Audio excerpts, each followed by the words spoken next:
calling me Mickey. Well, that rah-rah never was the icon issue. Harper's Bazaar, I'm covering the icon issue. I got issues. Yeah, bitch, I got issues. W, Vogue, Cosmo, I got issues. Hey, welcome to what are you doing?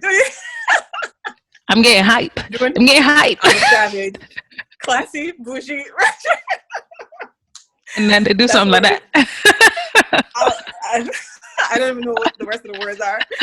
But welcome back to our podcast, guys. We're excited to have you. We're doing this a little different this time. We're doing video, and we don't know when we're going to be outside. So we might as well just, go for it. Yep. So we are here with you on this podcast episode, and we are ready to get down on another problematic topic. But before we do that, I'll let Dorian take the floor. Everybody, go ahead. Sandra I'm Sandra. Too late. Since you don't like to introduce us, I'm gonna go ahead and do that first. I did it. Hi everyone. My name is Dorian, and I am the other half of this podcast. I'm shooting along with Sandra today, recording, shooting, whatever, video and audio. We are so happy to be able to finally have you guys put faces to our names. And as we always do, or we haven't always done this, but it has become a new habit for us to kind of give shout outs to those that review our podcast. So I'm going to do that right now.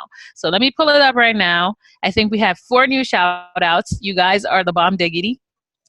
And the first person I got is Giggly Gadget. Thank you. You said the episode is the truth. So funny. Yes.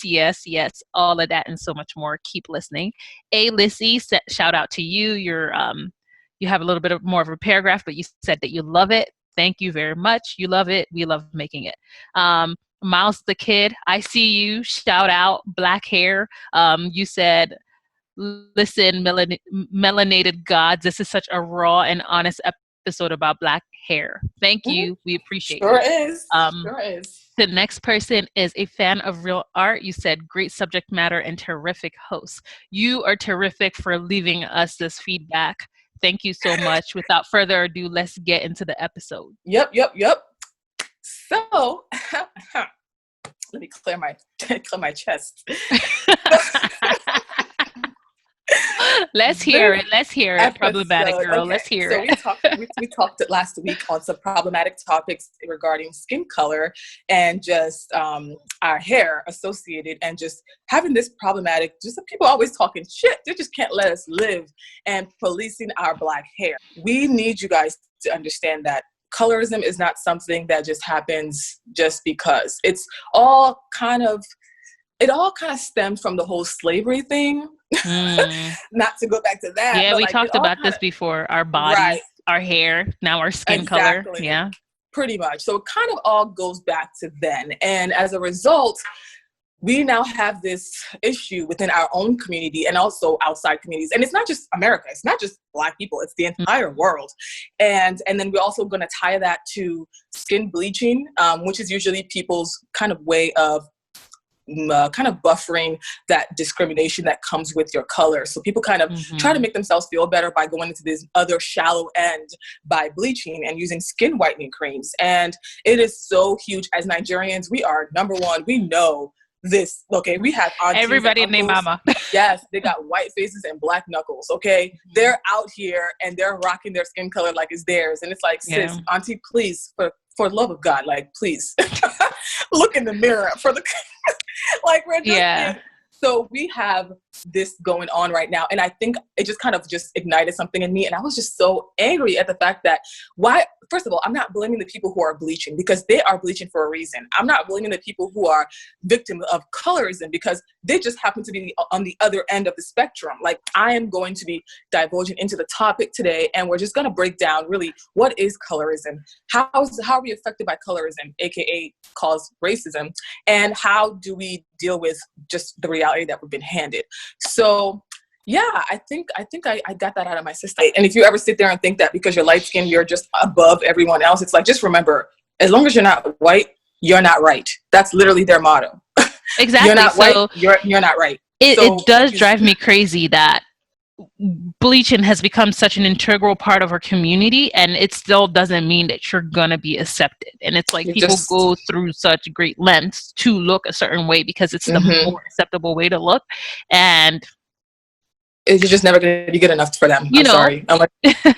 Unless you become white and go back in time and change your it's color. like, is it really worth it? No, it's not. It's really not. And let's not forget, guys, Black people are literally the creators of culture. We are culture. Without us, just think about like bland food. We are the seasoning for bland food. Without us, there is no seasoning. There is no flavor. There is no taste. There is no culture. Society basically goes back to what it was when people were just looking over their balcony and just doing nothing else but, singing hymns. So like, if you want to go back to that time, you can go back there by yourself. But like, I'm gonna be right here because I enjoy Black culture. I enjoy that we are the creators of a lot of content. Unfortunately, they continue to steal our content from us and they continue not to give us, the right amount of recognition.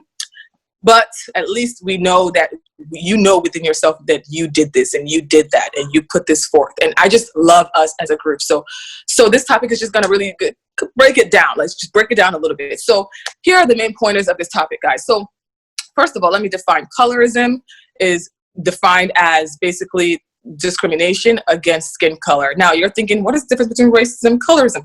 Racism is discrimination against an entire race. If you're racist against Chinese people, that's a whole race. Against Black people, that's a whole race. Against white people, that's a whole race. But colorism can tend to happen within that same community and outside of that community as well. So colorism is more specific for your skin shade, meaning if you're brown, if you're white, if you're pale, if you're, darker, if you're ebony, whatever you want to call it. If you're albino. So that they also have a different group of people that they deal with their own circumstances as well. Just a whole huge topic that people tend to just ignore, which annoys me because it's like, you can't just keep ignoring these things. It's literally destroying our society. It's destroying our community. And I'm so tired of people ignoring the obvious and just trying to sweep it under the rug and making a joke about it and laughing over it and just, let's joke about it and move on. Like, we move on and then what? Your generations and your future generations continue to be born into the same issue and continue to deal with the same trauma. Like, this needs to be addressed. So that being said, let me just say a few things about racism, colorism in our society. So racism is a huge problem in our society, but as long as racism is a problem, colorism will always be a problem. They just go hand in hand. Discrimination based on your skin color remains a problem all over the world, and as a result, people are turning to bleaching creams and other remedies to change themselves as a result of the bias that is placed upon them due to these societal standards. So this episode is going to be a huge kind of eye opener for those of you who might not be aware, to increase your awareness of colorism by learning about the practice and the historical roots of where it came from, the celebrities who've experienced it, and how changing the beauty standards from within yourself and from the outside can help us fight discrimination that's been experienced. So colorism is a huge disadvantage especially for dark-skinned people. Let's just be clear. This is huge for dark-skinned people because, as I said, the lighter and closer to white you are, the more accepted you are. So you can't sit there and think, yes, light-skinned people do endure colorism because at the end of the day, you're still Black. But let's not compare that to the amount of colorism that's experienced by darker toned people, because those are the people who are more likely to use bleaching creams than lighter skin tone people. So colorism is a huge issue, and I would like and I hope that by the end of this topic, lighter skinned and much more privileged people can understand where we're coming from. It's not because we're saying, oh, you're light skinned, so you have it good. We understand completely. At the end of the day, we're all Black. We're all going through the same shit. And we all have their own struggles too. They do have their struggles. Light skinned, they have their own struggles too, of trying to feel like they need to do more to prove that they're Black, or to prove that they're more than just their light skin tone. I think that light skinned people have a different struggle, but what we're talking about today is more so the struggles, or the focus will be more so on the struggles of being a dark skinned person that's looking to bleaching their skin. Right. So we all matter, but this topic today is affecting more darker skin tone people. So the research shows that colorism is linked to smaller incomes, lower marriage rates, longer prison terms, and fewer job prospects for darker skinned people. Do you understand that just because you're born a certain skin tone, all of a sudden you've been downgraded by just your entire lifetime worth of gains? Like, how can I be born in this skin color and all of a sudden I can't get a better job? I can't meet a husband. I might not be able to, fall in love because I'm being judged. I'll be discriminated against. Anything I do will never be good enough just because of something I can't control. Like, what? And colorism has been huge in centuries way beyond this. And it's been a big problem in Black America, especially Black America. Okay, let's just be clear, especially Black America. Of course, we can only speak of Black America because we live here. I can't speak of Asia and other countries, but it's huge in Black America. And as a Nigerian and an American, I can speak on both ends because we are enduring this on both sides. Yeah. And it's kind of a persistent form of discrimination that needs to be fought hand in hand with racism. And it needs to be just as urgent. We can't just say, oh, well, we're still trying to deal with racism, so let's take a break on the colorism. No, if you're going to fight racism, we need to do that at the same time. You can't just ignore one and not the other. Like, they go hand in hand. Yeah. Pretty much. I think that if you want to fight something such as big as racism that's so systematic and so widespread, those that you're looking to back you up within your community, they're going to have to get their crap together. And if we're going through colorism, how are we going to have our crap together to battle through racism? I don't know. We can't even figure it out within ourselves. We can't even figure it out amongst each other. We need to get our crap together, bro. You light skin, or you brown skin, or you red bone, or you know. Yeah, like all those terms actually drive me crazy. Like no. What are all these shades? Where are you coming up with? You're black, my nigga, you're black. Like, at the end of the day, the biggest color that we should be able to differentiate, and I understand when you, in terms of just descriptions, like describing someone, but stuff like a red bone or yellow bone, like things like that, I just feel they're very unnecessary. That's that slavery shit. Y'all going back. You might as well just say mulatto. Just go back to mulatto. Folks, just go ahead and say what the slave masters used to say, because apparently this is how we're going to downgrade ourselves. Like, I don't get it, but guys, let's just truly. Hopefully at the end of this topic, we will all, I thought, a different mindset to just want to get it together. So some celebrities, examples that have bleached their skin and for personal reasons and their own, struggles, have been Little Kim, y'all know, and then there's Sammy Sosa, that one we all know. That one was like extreme, like, that's a baseball player, right? Yeah, it used to be extreme. I'm saying, like, I was just like, wait a minute, like, I couldn't even, like, is this? The reason I knew it was the same person was the facial features. I was like, wait a minute. And then, of course, we have our, beloved Michael Jackson with the vitiligo, being under the reason why. But he's one of the biggest and most famous person ever on this earth that has been kind of like the poster child for that. And so let's go back to slave owners back when they used to the reason as to where this colorism kind of originated from. So slave owners back then were partial to light-skinned slaves because they were family. And as family members, they kind of treated them a little better. But the reason why they were even family members was because slave owners tend to rape the Black slave women. And as a result, they would produce lighter-skinned children. So they treated the lighter-skinned children better because that was their own seed. That was their, procreation. So as a result, those lighter-skinned children had a semi-better life in the big house. So they used to call them mulatto because they were only accepted as a result of them being blood, not because they were still accepted because they were Black. They still were never fully accepted. They were just like, oh, well, this is my blood, this is my seed, this is, what came from me, and they live in a bigger house. So they did less work, they were less, violent towards them, and they were treated a little more like family. And that's where the mulatto and the light skin kind of originated from in Black America in terms of slavery times. And they used to have an old rhyme back then. They used to say, if you're Black, stay back. If you're brown, stick around. If you're yellow, you're mellow. And if you're white, you're all right. That was the rhyme back then, y'all. That was, when I read it, I was like, this is so disgusting. Like, oh my God. Like, they really, I'm just really thankful that I'm born in the generation that I'm born in, because I don't know if I would have been able to deal with this. I don't know how I could have handled back then and how it was. Is our generation really any better? I mean, thank God we're not suffering. We're not under slavery. You know what I mean? But are we really any better? Like, it almost seems like... back then, though, come on, they were lynching people. They were killing you just for looking at somebody else. I understand what you mean. I'm talking about in terms of the skin bleaching particularly, or like the mentality around skin, because what you just read was about... It basically breaks it down that, like, hey, if you're darker skin, just hang your head low and keep it pushing. Like, if you're the whiter you are, the more acceptable you become. Like, you can take a risk. Oh, and in terms of that poetry, no, that still really applies today. So yeah, I mean, definitely still applies. That's what I meant. Like, are we really any better off today? Because, like, I would say we just have a little more, like the hair. Like the hair episode we just did, we just have a little more laws that protect us a little bit. But you can see, based on the jogger that was just shot basically for jogging in his own neighborhood, apparently it's not a law that people really care too much about. If they're gonna kill you, they don't kill you. If they feel like you're not worth living, they're going to take your life. It doesn't matter. It's just more of now, like, okay, we have a little bit more in place to protect us. It's not a huge difference, but it's better than walking down the street and being lynched behind somebody's house and nobody ever knowing about it. You know, so we've taken a few. Or they know, but they don't do anything about it. They don't do anything, right? It's just like, oh, it's a black, nobody gonna check nigger with the hard R, you know, like who cares? So now let's really discuss now, why does colorism matter and why must it be discussed and acknowledged? So for example, let's give you a little fact check here. Light-skinned Latinos make $5,000 more on average than dark-skinned Latinos. That's within the Latinx community. So that's not even black. I want to say the black people, I don't know if that difference is the same or different because I couldn't find numbers for that one. But a Villanova University study of more than 12,000 African-American women in prison in North Carolina found that the lighter-skinned women received shorter sentences than their darker-skinned counterparts. Another research by Stanford psychologist Jennifer Eberhardt found that darker-skinned black defendants were twice as likely as lighter-skinned black defendants to get the death penalty for crimes involving white victims.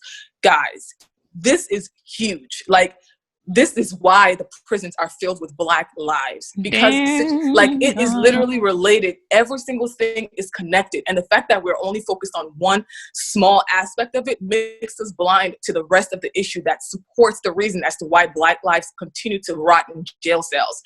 Like it just blows my mind. Like, I'll also point out that if you've ever watched any movie, you will always notice that the villain is always dark. It's always a dark figure. Like dark, and whoever the main character is, whoever's supposed to be the good guy, is light. And let's not think about the best friend type movies where the best friend that's the main character is light skin and her supporting friend is usually dark skin. Ever think about that? For example, Martin. Like, yeah. Think about that's that. True. And now think about every other show you've watched with the main character being lighter skin complexion and the supporting friend being darker skin. Let's also talk about All American. That's on Netflix right now. Half of y'all watch that show. All the supporting friends are darker skin and the main characters are all lighter skin or mixed complexion.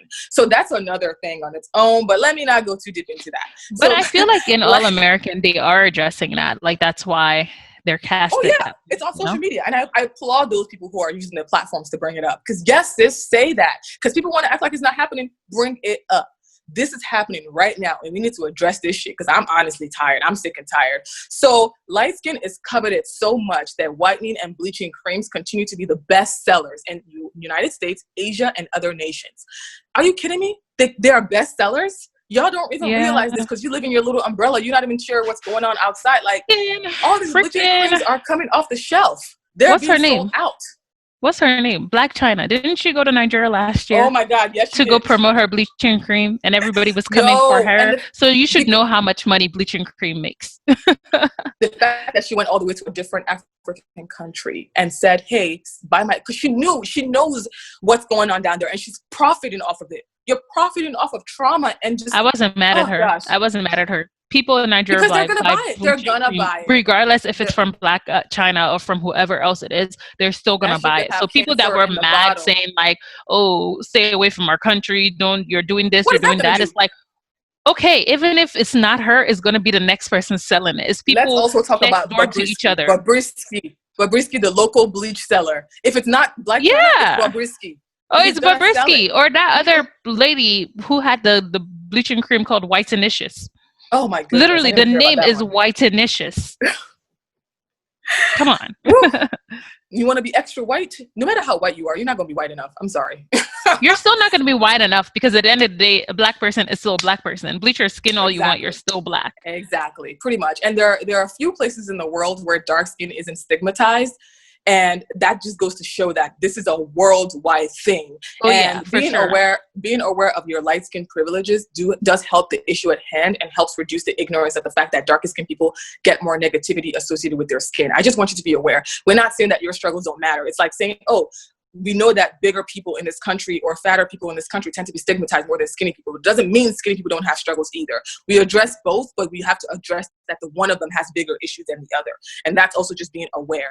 Please, please be aware. Don't be so ignorant you stay in your own little bubble of what about me? What about me? What about me? Like, this is why we couldn't really get the Black Lives Matter movement off the ground really as as it has so much potential, but because there were literally people talking about all lives matter, this life matter, that life matter. And it's like, do you understand that by saying that all lives matter, Black lives fit within all lives? So if all lives matter, but Black lives don't, then all lives cannot matter by definition. Like, do you understand that common concept? But they don't, because they're so stuck in their ignorance. So let's not do the same thing with colorism and racism, guys. They go hand in hand. And even though your color might not be the most aggravated against, we do have a certain group, and we do want you to be aware that one group does, receive more backlash than the other. So we have to fight within our community, support each other first before we can move on to the next level of battles. We got to fight one battle first before the next. So outside of the United States, colorism is more related to class. But in the United States, colorism is more related to white supremacy based on slavery. So I just want you to think deep about that. Colorism outside in Asia, it's probably more related to class.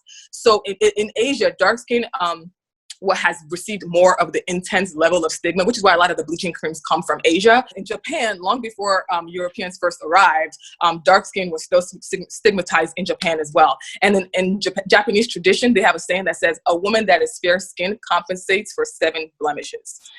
What does that mean for a dark skinned woman then? She adds 7 blemishes? Like, yeah. What are we saying right now? So anyway, yeah, say what you were going to say. No, with the whole like Indian thing, I had a specific like story about this one.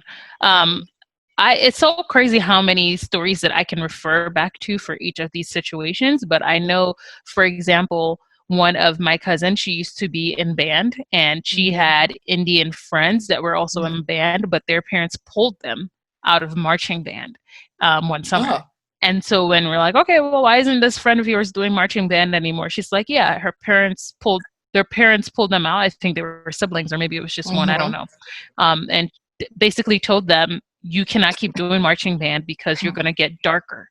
You're under the sun all day. You're going to get darker, and then nobody's going to want to marry you. So they pulled their child out of marching band. Wow. Yeah. Actually, that's not so unreasonable, because while I was in Egypt, actually, one of the people that I was staying with in Egypt actually said that their family members prefer her to use lighter foundation more than darker foundation.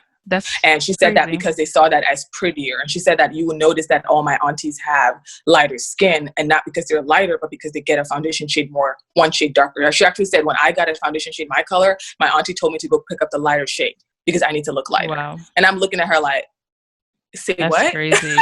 Yep. And that's in Egypt. So it's like, it's all over the world. And us as Nigerians, we definitely have one auntie, one cousin, one sister, one brother, one family member who we can look at and be like, yeah, she bleaching.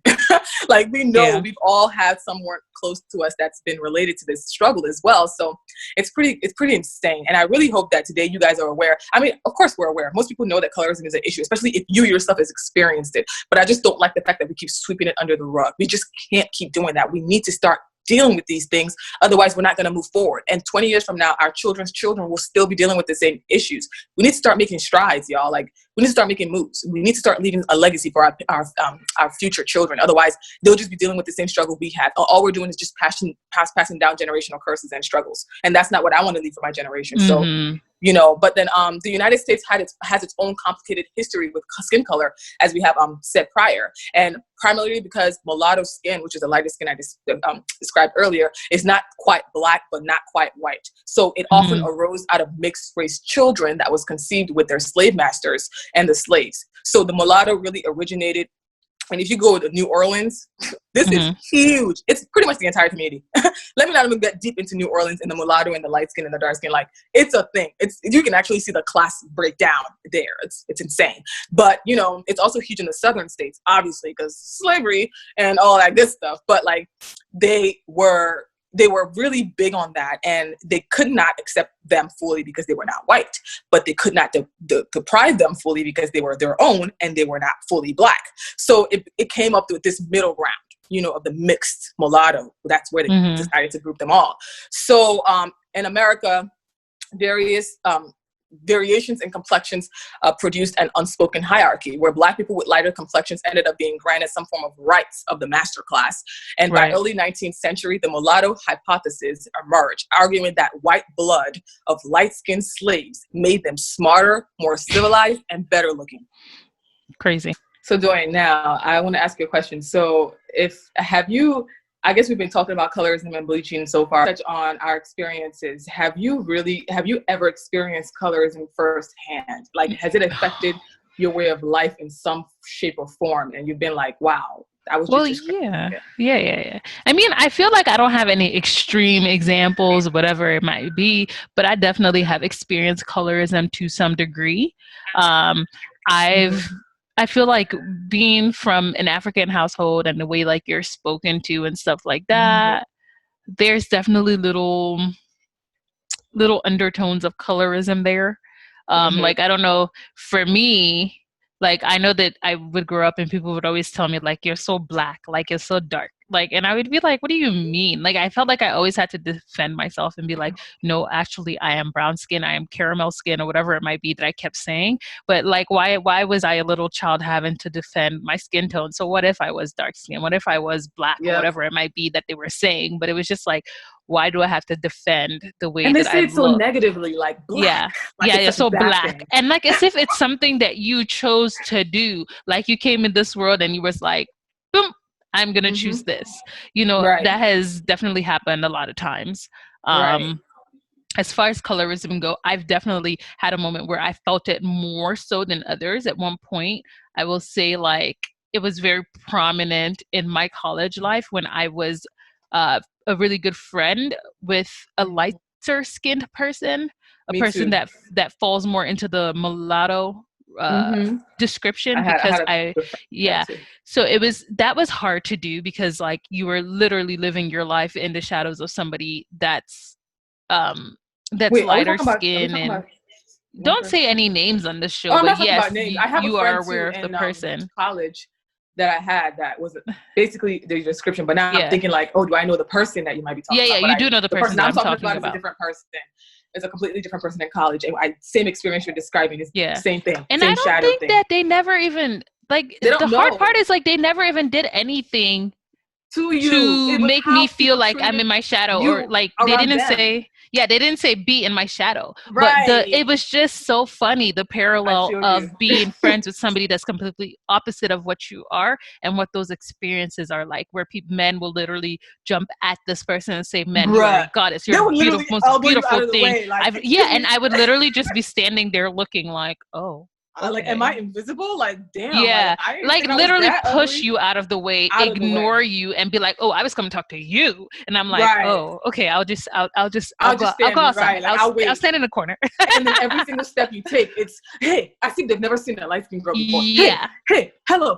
So you're just sitting there like, okay, might as well just give me a purse. So that was definitely very difficult. And for me, it actually, what made it even worse for me is like, one of my other really good friends is also light skinned, and so I was always with two light skinned women, so and like, whenever people would take their pics, they would pick, oh, this light skin, then that light skin, and I'm just sitting down here like, oh, don't worry, I'll just I'll be the chaperone or something. I don't know. Oh gosh, that is so hard. But the thing is, they don't realize they're doing this to us, but you literally sit there and you go home and think, is something wrong with me? Yeah, you go home sure. and you think, am I ugly? Like, you look in the mirror and you're like, do I have to put more makeup on? Do I have to? And then that's exactly what leads to the bleaching aspect. Yeah. Where you start to look at yourself differently and you're like, wow, I'm not accepted. I'm not liked. People don't even want to look at me. They don't want to take pictures with me. Maybe I should start bleaching my skin. Maybe I need to get this product that will make me look more presentable. And of course, that's a slippery slope, because trust me, no matter how much you bleach, you ain't gonna bleach your whole entire body to look the same unless you start taking actual pills or the injections. And that's a whole different level, okay? That's expensive level, that's celebrity level, that's a whole different thing. But it's pretty insane how we are made to feel, and nobody seems to address that feeling they make us feel. They just kind of brush over it like, oh, it's life, it's just what it is. And you know what I hate that they brush it under? Preferences. They like to brush it under preferences. Don't brush the fact that every single person you've ever dated is a light-skinned person under preferences. That might be what you call a preference, but to me, that's colorism. You've chosen a certain group, a certain class, a certain people under your own community, and you've never never strayed outside of that. If you dated a light-skinned girl, a black, dark-skinned girl, an Asian chick, a white girl, I'd be like, oh, he just likes women. He just likes anything that looks attractive. But if every single person you dated is the color of a paper bag and never strayed from the color of a paper bag, you really need to start sitting there and thinking about it. Yeah. He dates Asian-looking black women. He dates mixed Asian-looking black women. Only Or, light-skinned ladies. And you know the funny thing, I never even noticed it until one day. I don't remember who I was speaking to. I was like talking in a group, and somebody had like suggested like, oh, it was so cute if Chris Brown and this person dated. And then the other person was like, what? No, that would never happen. He only dates light-skinned women. Yep. Yep. And then And that moment was like, yep, like light bulb. I was like, oh, Yep. that's true. He has never been seen dating a darker skinned woman. And he say something about dark skinned women at some point, something negative? I forgot. Like, I don't know. He had said something about he would never date I don't know, but it's clear that he doesn't. Like yeah, it's clear that he doesn't date. And it's like, at the end of the day, I don't really care. Like, I like Chris Brown's music, but I don't really care enough to be like, oh my God, he's not going to date dark skinned women. Oh my God, I'm going to go cry in my pillow tonight. Like, it's not a big deal, but it's just like, sometimes you can just like who you like without downgrading the other people you don't like. That's why we've been talking about colorism. Like, if you don't like a certain group, and same thing with racism, if you don't like a certain group of women, you don't have to downgrade the other class just because you're trying to prove a point to yourself. So, and that being said, I guess, do we have anything else to add? Oh, I don't know if you want to ask the second question. Do we have time for the second question? Because I do want to talk about, I mean, it kind of goes hand in hand, skin tone and colorism, if it's affected your opportunity. And we already discussed that. I don't think I've ever had a situation where it affected a job, because nobody told me afterwards, hey, you didn't get the job because you're colored. Yeah. So I don't think so. But I'm sure possibly, if anything, it's going to be my race before my color. I don't see it being like, oh, because of this certain shade. I will say that lighter skin tends to be more accepted in the corporate place. Mm-hmm. And that was going to be another point of mine of all, like the lighter skin people tend to hold higher place office all the way to Barack Obama. Like they hold higher place office because the community and the environment tend to be more comfortable with that skin tone because it's closer to white. It's like they feel like it's less aggressive, and I think also it's more smart. So it's not, it's not too far off to think, well, that makes sense on what, all the people in higher power today, like start to pay attention to the people in higher power and know their skin tone. And you might start to put two and two together, just a little something. Yeah. But I feel like this has affected me more on a relationship level than on like a educational level or a job level kind of thing, career level. But then, like you said, I wouldn't know. Like I said, I wouldn't know. People get to choose their own preferences, and that's displayed in what they kind of portray to you, like how you're viewed, how you're dated, how you're treated. It all comes from somebody else's preferences, and as a result, you have to deal with that. You have to now take that all in, and now go. Hopefully, don't get traumatic with the issue, or hopefully talk yourself out of the fact that you might, am I ugly? Am I unattractive? Is it my color? You literally have to keep uplifting yourself. Otherwise you fall into this pit of just negativity based on how other people view you. It kind of sucks. But I think I touched on all my points today, and I let my anger out a little bit. I'm going to get angry tomorrow if I think about it again. But I think we're done. And then so far, the resources we have is basically going to touch on every single thing I said today. And you can check our description. It's going to be the resources I posted is a link to conversations on skin bleaching syndrome. We didn't really touch on that, but it's going to really summarize for you what the skin bleaching syndrome is and how to identify, if you have it, if you know somebody who has it. There's I'm just gonna a link on root cause of colorism, exploring colorism and bleaching, understanding your race and privilege, and of course therapy. Every topic we've had so far, you can't tell me you don't need therapy after we talked about it. Like, you honestly can't tell me that. So, I mean, maybe you do, maybe you don't. Like, but that's for each individual to gauge for themselves, At some point in life, we all need therapy. That's something we should start doing. So we will start doing it. So thank you guys again for coming to our quick, not so short TED Talk. And we'll see you on the next episode of I Got Problems. And I just want to let everybody know you're beautiful. Yes. Throw that in there, sprinkle. Bye. Bye, everyone.